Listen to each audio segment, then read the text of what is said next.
case could be made when you're talking about non-physical energy. People want to call non-physical energy anything that they can't see or hear or smell or taste or touch. Well, when we say non-physical energy, we mean source energy. We don't mean the spin-off of man's conscious thought. We don't mean fearsome or worrisome thought forms or thought rivers. In other words, you get the sense of it. Every thought that's ever been thought still exists. And so you can tune into that and you can get pretty fearful about things that have nothing to do with you. But when you do, the most important thing to realize is that all that is really happening is that you're using whatever your point of focus is to disconnect with your true well-being, with your true goodness, with your true source, you see. So we're answering your question specifically.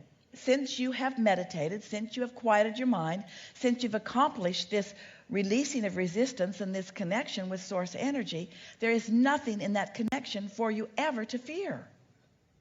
Even when I do go into the big meditations, I get the toe in the light socket thing, and then when I quiet that into a meditative way which controls it, I very often have other entities, or what seems like other entities. It could be just a part of myself. It feels like, and maybe this is what happens with Esther, other personality sort of feeling energies connect with me and mix with me. Is that, and they feel very good, but they worry my mind. You've got to understand that this stream of consciousness, it's lots of non-physical consciousness.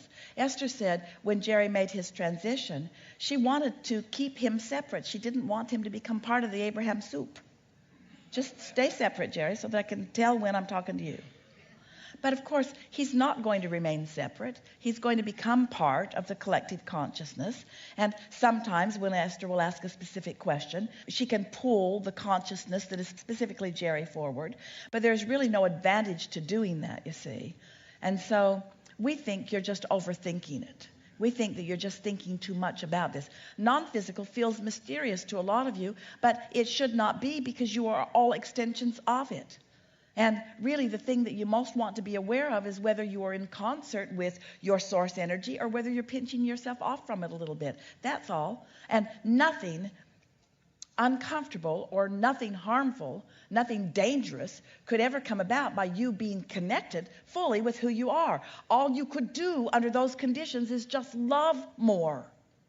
So these are not possessive forces. They don't feel like it, but it does feel like encroachment from other energies. That comes about because of your realization.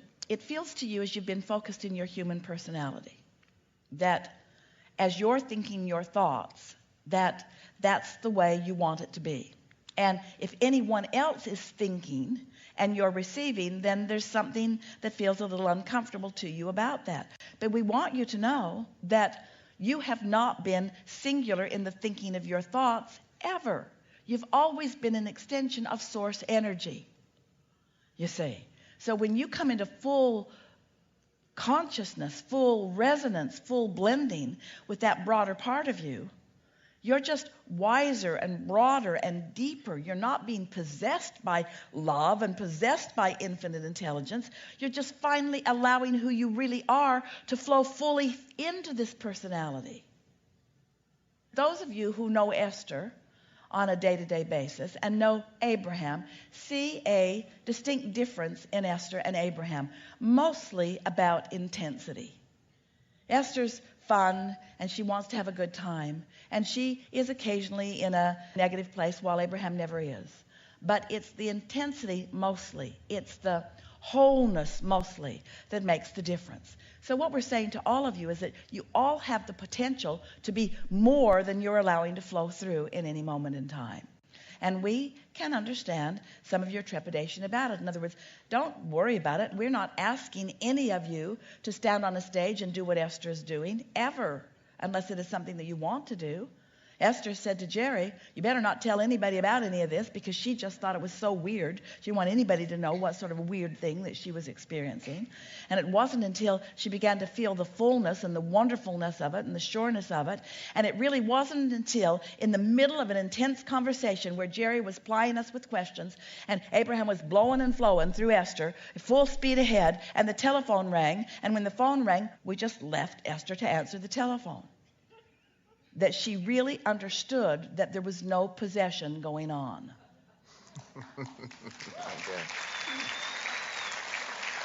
All right. One simple question. What is source? Some people, I know that's probably a broad question, but some people, some masters say, oh, it's personal God. Some say it's an impersonal God. Is source just a soup of all of our inputs of energy, or is source aware in and of itself? Or ask those questions one at a time. Is source personal? Could not be more so. Is source impersonal? Not a personality of sorts. Oh, well, the person. Just energy. Well, there is consciousness, therefore there's consciousness and intentionality, therefore you would interpret that as personality. You would interpret it as loving, knowing personality. Now, when we call source infinite intelligence, that's when you want to call it impersonal, because it has knowledge about everything. But you are the asker and the receiver of something specific. So source is as impersonal or personal as your vibration is asking for and allowing in any moment in time. All right. Did you get all of that? I did. What was the next part of your question? I'm not sure that I remember. The reason that you asked the question about the impersonal or personal is because your logic tells you that source must know about everything, and yet you're not asking and receiving about everything. So that's what makes you call it impersonal, in that it doesn't have anything to do with me, but it has anything to do with you, that your vantage point can cause you to focus upon and request. That's why we call it infinite intelligence. Is it static and unchanging? Never. Is it constantly expanding, this thing that you're calling source? Yes. What is the primary way in which it is expanding? Those like you, out here on this leading edge. You are the extensions of source energy. And in your exploration, you are unique unto the universe every day. And when you come together in combination with one another, your uniqueness summons newness.